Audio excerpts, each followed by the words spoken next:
Hello students, how are you? First of all, I wish you a happy and blissful morning. With this, I welcome you in your YouTube channel English Paradise to explore your knowledge in English communication, literature, grammar and so many things. I am your host and teacher Abhijit sir, and today I will continue the previous discussed chapter subject verb agreement.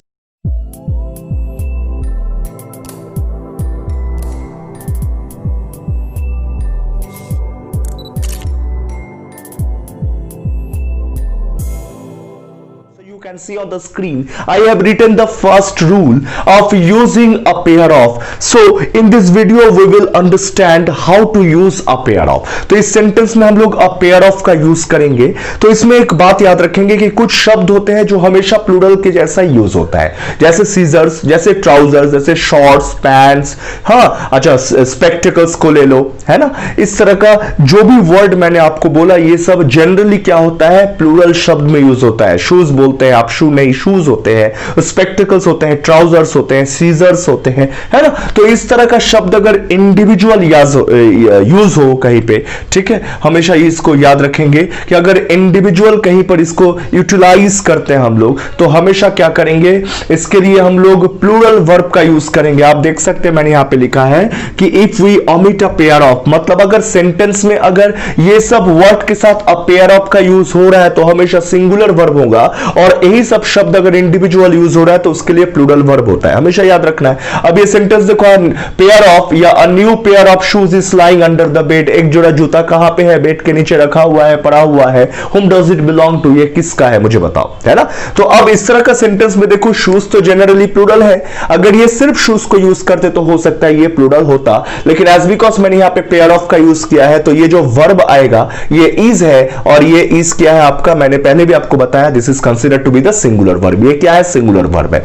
अब ये दूसरा sentence देख लो, मैंने लिखा कि अगर a pair of को omit कर देते हैं एंड वी ओनली यूज, ये सब जो वर्ड है इसी को सिर्फ यूज करते हैं, तो हमेशा ये क्या होगा, इसके साथ एक प्लूरल वर्ब होगा. जैसे माय शूज, यहां पे मैंने अ पेयर ऑफ का यूज नहीं किया है, शूज का यूज किया है. तो यहां पे देखो कि शूज के साथ मैंने क्या यूज किया है, I have used here are. तो आर क्या है आपका, प्लूरल वर्ब है. तो यही चीज है कि if this words are used individually so we have to carry forward the plural verb, and if those words are used or just adjusted with a pair of, so we have to use a singular verb. That's foremost and very important thing. Next देखो, next rule O number, weight, measurement, amount, time, distance. मतलब कहीं पर भी आप अगर wait देखते हैं, measurement देखते हैं, अमाउंट देखते हैं, टाइम देखते हैं, डिस्टेंस को देखते हैं, वो आपको लग सकता है कि वो प्लूरल है, लेकिन जब ये एक यूनिटरी सेंस क्रिएट करता है, राइट, और जब भी ये सब शब्द होगा, यूज होगा और यूनिटरी सेंस क्रिएट करेगा तो हमेशा क्या करेंगे, सिंगुलर वर्ब यूज करेंगे. और यही शब्द अगर यूनिटरी सेंस क्रिएट नहीं करता है, अलग अलग फील करवाता है, तो हमेशा उसके लिए क्या हो जाएगा, प्लूरल वर्ब का यूज होगा. अब जैसे मैंने बोला कि 10 रुपया का नोट बहुत भारी बात नहीं है, I can easily give it to you, ठीक है. तो अब देखो 10 रुपीज नोट, आपने यहाँ पे 10 रुपीज देखा तो आपको लग सकता है कि सर ये तो रुपी नहीं है, ये तो रुपीज है, तो इसको प्लूरल होना चाहिए. नहीं, गलत. ये एज बिकॉज एक यूनिट के जैसा यूज हो रहा है. अब 10 किलोमीटर बहुत लंबा दूरी नहीं है, इजिली आप इसको क्रॉस कर सकते हो हार्डली 10 मिनट में या 15 मिनट में या 20 मिनट में, है ना. तो अब ये देखो 10 किलोमीटर्स बोलते हैं हम लोग, तो वहां पे 10 किलोमीटर्स बोलते हैं, though we are using 10 kilometres plural, लेकिन वो सिंगुलर जैसा काउंट हो रहा है. क्यों? क्योंकि वो एक यूनिट है. लेकिन जब पार्शियली बात करें 1 किलोमीटर, 2 किलोमीटर, 3 किलोमीटर, 4 किलोमीटर और इस तरह से 10 किलोमीटर, तब वो क्या होगा, एक प्लूरल सेंस होगा. ये बात आपको हमेशा समझना है. तो ये इधर देखो मैंने लिखा है 10 kilometres is a long distance. अब ऐसा यहाँ पे इसकी हुआ समझ में आ गया, क्योंकि एक 10 किलोमीटर के बारे में बात कर रहा है, ये सब्जेक्ट है, और एक यूनिट जैसा बात हो रहा है. जब भी यूनिट जैसा बात होगा तो क्या होगा, यहाँ पे सिंगुलर वर्ब का यूज करेंगे. फिर इधर देखो कि 7 लीटर्स ऑफ पेट्रोल. अब ये लीटर्स ऑफ पेट्रोल अमाउंट के बारे में, मेजरमेंट के बारे में बात हो रही है ना. तो यहाँ पे क्या हो गया, ये आप देखो यहाँ पे सिंगुलर वर्ब का यूज हुआ. जैसे देखो 3/4 ऑफ द वर्क, ये अमाउंट के बारे में बात हो रहा है कि कितना काम हुआ है, कि 3/4 बाय 75% काम हो गया है. तो ये देखो 3/4 है, आदमी को या स्टूडेंट्स को ये फील होता है कि भाई एस है तो प्लूरल है, तो हमेशा यहाँ पे क्या कर देंगे, हैव कर देंगे, तो गलत हो जाएंगे. मैं फिर एक बार रिपीट करता हूं, कभी भी जब आप distance, weight, measurement, amount, time ये सब आप सब्जेक्ट के जैसा यूज करो एक सेंटेंस में, सो हमेशा we have to follow singular verb. हम लोग को क्या यूज करना पड़ेगा? सिंगुलर वर्ब यूज करना पड़ेगा। I hope this concept is very clear to you. Okay, now proceed to the next concept. Next tool देखो, पी नंबर क्लास नाउन्स। कुछ नाउन्स होते हैं बेटा कि दोज आर देमसेल्व्स प्लूरल, वो खुद ही क्या होते हैं? प्लूरल होते हैं। उसके साथ एस ई एस आपको नहीं मिलेंगे और वो खुद से प्लूरल होते हैं। तो उसके लिए एक बात याद रखना है, जब सेंटेंस में वो यूज होता है तो वो प्लूरल जैसा दिखता नहीं है, वो सिंगुलर जैसा दिखता है, राइट? इसको हम लोग क्लास नाउन्स बोलते हैं और उसके लिए हम लोग वर्ब भी क्या करेंगे? सिंगुलर वर्ब भी करेंगे। What does it mean? कि आप सेंटेंस में फूड्स देखेंगे तो सेंटेंस एरर है, एडिटिंग में आपको काम देगा। फर्नीचर्स दे सकता है, वो भी गलत है। उसके बाद कटलरी आप जानते हैं, जो भी नाइफ्स वगैरह, फोर्क्स वगैरह होता है, हम लोग खाने के लिए यूज करते हैं, नूडल्स वगैरह, कुछ भी खाओ, मोमोज वगैरह खाओ। क्रॉकरी आप जानते हैं, जो भी किचन की बर्तन वगैरह होती है वो। स्टेशनरी आप जानते हैं, जो भी किताब, कलम या तो मार्कर, हाँ, या कुछ भी बोल सकते हैं हम लोग, जो भी किताब की दुकान में अवेलेबल होते हैं, कॉपीज होते हैं, मार्कर होते हैं, पेन्स होते हैं, पेंसिल्स होते हैं, इरेजर्स होते हैं, तो वो सब जो भी स्टेशनरी गुड्स कहा जाता है, राइट? तो ये सब जहां पे आपको नाउन मिलेगा तो हमेशा याद रखना है कि ये खुद ही सिंगुलर है और खुद ही प्लूरल है। तो इसके लिए क्या करेंगे? जनरली ये प्लूरल होता है, राइट? और इसको सिंगुलर बनाने के लिए हम लोग अब पीस ऑफ का यूज कर सकते हैं। तो कोई आपसे पूछ सकता है कि what is the plural of furniture? आप बोलेंगे प्लूरल, उसका फर्नीचर का हमेशा प्लूरल ही होगा। और एक पीस को बोलना है तो आप पीस ऑफ फर्नीचर यूज कर सकते हैं। जैसे एडवाइस, ये खुद ही प्लूरल है लेकिन आप पीस ऑफ एडवाइस बोलते हैं तो वो एक सिंगुलर सेंस क्रिएट करता है। लेकिन यूजेज कैसा होगा सेंटेंस में? अगर वो एज बिकॉज वो क्लास नाउन्स है तो क्लास नाउन्स के लिए हम लोग सिंगुलर वर्ब का यूज करते हैं। तो आप देखो, मैंने यहां पे लिखा है food was, right? Food were नहीं होता है। The entire old furniture of the house, मैंने लिखा है यहां पे हैज। तो ये क्या है? ये सिंगुलर वर्ब है, तो सिंगुलर वर्ब का ही यूज करेंगे। इसका मतलब पहला सेंटेंस देखो कि जो भी फूड है वो बहुत अफोर्डेबल था या बहुत गुड, अच्छा था। और दूसरा है कि जितने भी घर के सामान है उसको डिस्पोज ऑफ कर दिया गया, या तो बेच दिया गया हो, या तो कोलैटरल जमा कर दिया, या तो बर्बाद कर दिया गया, जला दिया होगा, कुछ भी है ना। डिस्पोज ऑफ का मतलब कुछ भी हो सकता है। तो अब नेक्स्ट देखो सेंटेंस में क्या है कि कलेक्टिव नाउन्स का कुछ इंपॉर्टेंट रूल्स है, ये बहुत अच्छे से आपको फोकस रखना है। देखो, फर्स्ट रूल है collective noun plus of plus plural noun. अगर आपको कोई कलेक्टिव नाउन दिखता है, देयर आफ्टर आपको ऑफ दिखेगा और उसके बाद आपको प्लूरल नाउन दिखेगा तो वर्ब हमेशा सिंगुलर होगा। ये बात, this word should be kept in your mind. जैसे मैंने लिखा बंच ऑफ कीज, तो बेटा आप देखो, अब बंच ऑफ क्या है? कलेक्टिव नाउन है बंच। उसके बाद देखो ऑफ का यूज हुआ है, उसके बाद प्लूरल नाउन है क्या? कीज। फिर नेक्स्ट देखो क्या लिखा मैंने यहां पे मैंने लिखा कि अ सीरीज ऑफ लेक्चर्स। तो सीरीज क्या है? कलेक्टिव नाउन है। देयर आफ्टर मैंने ऑफ का यूज किया एंड देयर आफ्टर मैंने लेक्चर्स का यूज किया, प्लूरल नाउन। तो इस केस में आपका जो वर्ब बन रहा है वो देखो सिंगुलर वर्ब बन रहा है ना? तो हमेशा याद रखेंगे कि collective noun plus of plus plural noun, if you see और find this in a sentence तो always follow singular verb, right? Next rule में क्या है कि collective noun considered as a whole. कभी कभी कलेक्टिव नाउन एकदम एक यूनिटरी या एक एज ए होल यूज होता है। As a whole in the sense of, जैसे मान के चलते कि एक बोर्ड है, राइट? या एक मीटिंग चल रहा है, राइट? तो एक बोर्ड के जो मीटिंग्स होंगे उसमें बहुत सारे मेंबर्स हैं। तो अब मेंबर्स का जितना भी लोग है उस सब का डिसीजन अनएनिमस है, मतलब सबने एक ही चीज के ऊपर में राय दिया।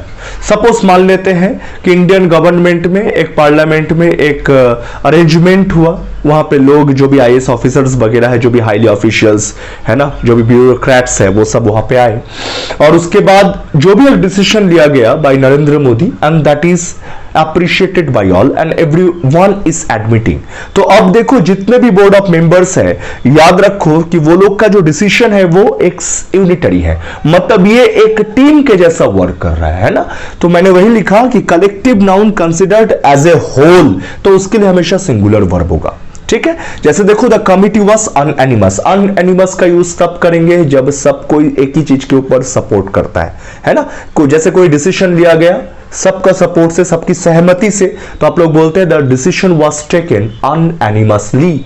अब यहाँ पे वर्ब के जैसा यूज होगा, ठीक है।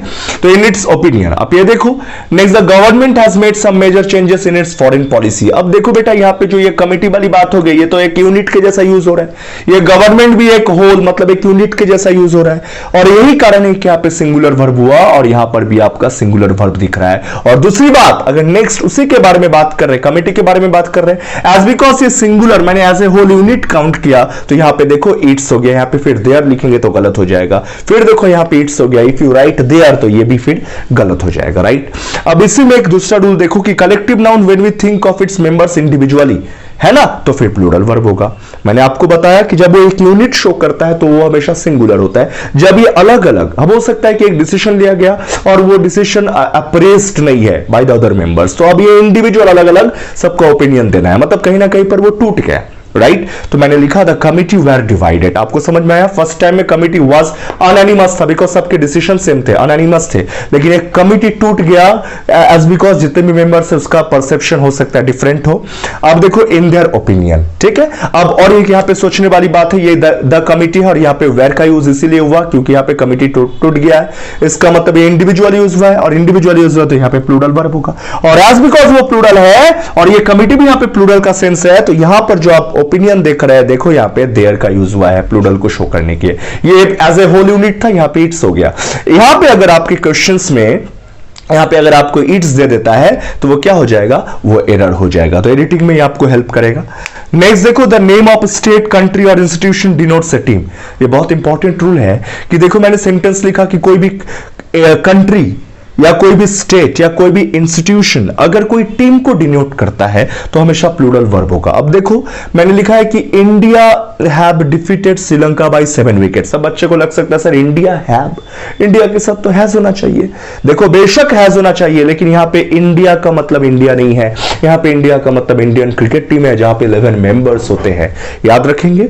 मतलब इंडिया अगर देश को रिप्रेजेंट करता है तो वो सिंगुलर हुआ, लेकिन अगर वो कोई टीम को रिप्रेजेंट कर रहा है, अब कोई देश एक दूसरे देश को, मतलब इंडिया जो कंट्री है वो कंट्री कोई वार नहीं लड़ रहा है कि वो श्रीलंका को हराया, उसके जो क्रिकेट प्लेयर्स है या जो टीम है ना, जो उसके देश के रिप्रेजेंट कर रहे हैं एक नेशनल लेवल इंटरनेशनल लेवल तक उसके देश को रिकॉग्निशन दिलवा रहे हैं, तो मैं उसके बारे में बात कर रहा हूं। We are talking about the team, तो इंडियन टीम के बारे में जहां पे 11 मेंबर्स होता है, and that is the reason कि हमने वहां पे क्या यूज किया है, वहां पे प्लूरल वर्ब का यूज किया। तो यहां पे देखो हैव का यूज हो गया, ठीक है, ये चीज आपको समझना पड़ेगा। I hope this is clear to you, okay.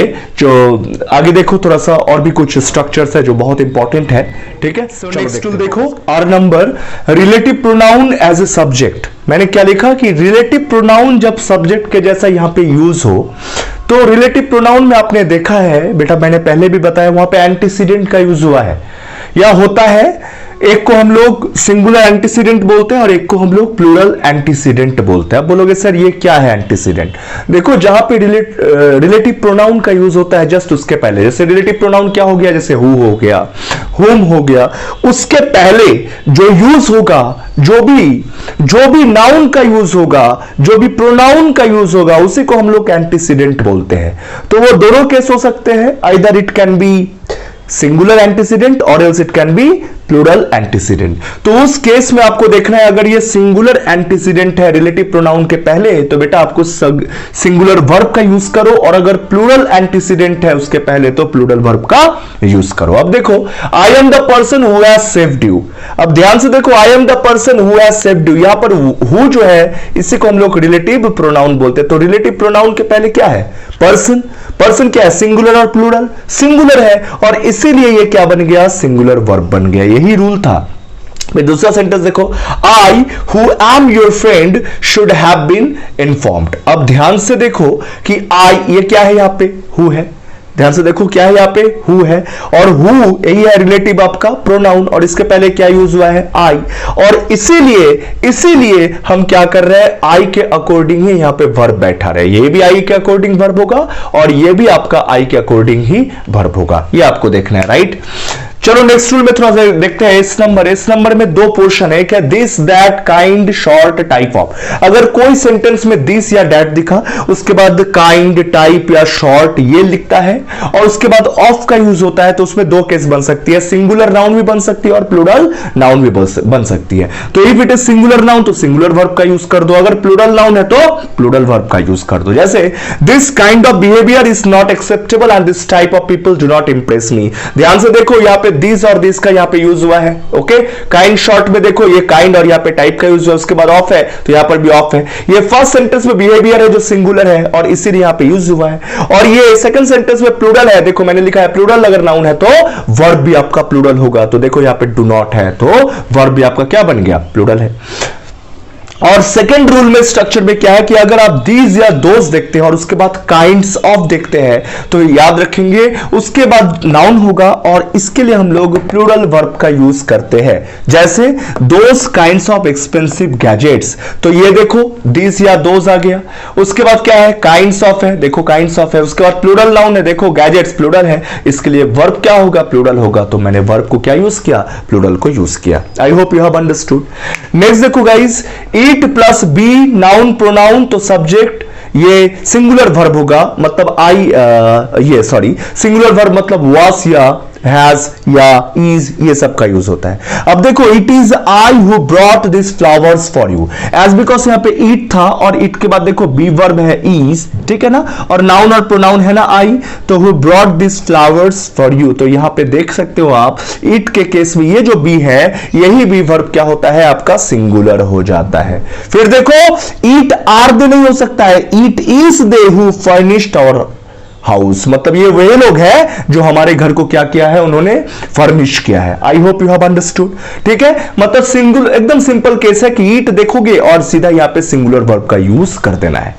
Next rule में देखो कि अगर सेंटेंस में मोर देन वन है और उसके बाद सिंगुलर नाउन है तो वर्ब भी आपका क्या बनेगा, सिंगुलर वर्ब बनेगा। और अगर मोर और उसके बाद प्लूरल नाउन और देन वन देखते हैं तो वर्ब क्या बनेगा, प्लूरल वर्ब बनेगा। जैसे देखो more than one person has been honoured with Bharat Ratna this year, मतलब एक इंसान से ज्यादा इंसान को इस बार भारत रत्न मिला। तो बेटा आप फिर से फोकस करो, more than one person has been honoured. अब देखो more than one person structure है कि नहीं, मोर देन वन है, उसके बाद क्या है, सिंगुलर नाउन है ना, पर्सन है यहाँ पे, तो आपका वर्ब क्या बनेगा, सिंगुलर वर्ब बनेगा। जैसे देखो यहाँ पे हैज बीन बन गया। मोर देन वन पर्सन, मतलब ये जो मोर देन वन पर्सन बोल रहे हैं मतलब एक दूसरे इंसान के बारे में बात कर रहे हैं, राइट, मतलब एक इंसान को छोड़कर दूसरे इंसान को, मतलब मोर देन वन पर्सन। कहने का क्या मतलब है, कहने का ये मतलब है कि इस साल एक से ज्यादा इंसानों को या पर्सन को उनके जो भी एक्सीलेंस है या जो भी मास्टरी है उसके लिए भारत रत्न अवार्ड से सम्मानित किया गया है। और नेक्स्ट सेंटेंस में क्या है, देखो मोर के साथ आपको प्लूरल नाउन दिख जाएगा, जैसे मोर पर्संस। उसके बाद क्या है, देन वन दिख सकता है, मतलब एक से अधिक बहुत सारे लोगों को मिला। और यहां पर कैसे कि एक से अधिक हो सकता है, एक या दो या कुछ लोगों को मिला, लेकिन यहां पे थोड़ा सा एक्सटेंसिव मास ऑफ पीपल को शो किया। और इसीलिए यहां पे मैंने इस स्ट्रक्चर के लिए कौन सा वर्ब यूज करूंगा, यहां पे हम लोग प्लूरल वर्ब का ही यूज करेंगे। So students, this is the end of this chapter, subject verb agreement. I have tried to cover all these rules, but still if you have any queries, any doubts regarding any sort of a structure of sentence that you are not able to do, so just put your valuable comments in your comment section and time to time I will surely reply you. Thank you so much, take care, bye bye, and do not forget to share, subscribe and like this video and to send it to as many as possible. So have a great day ahead.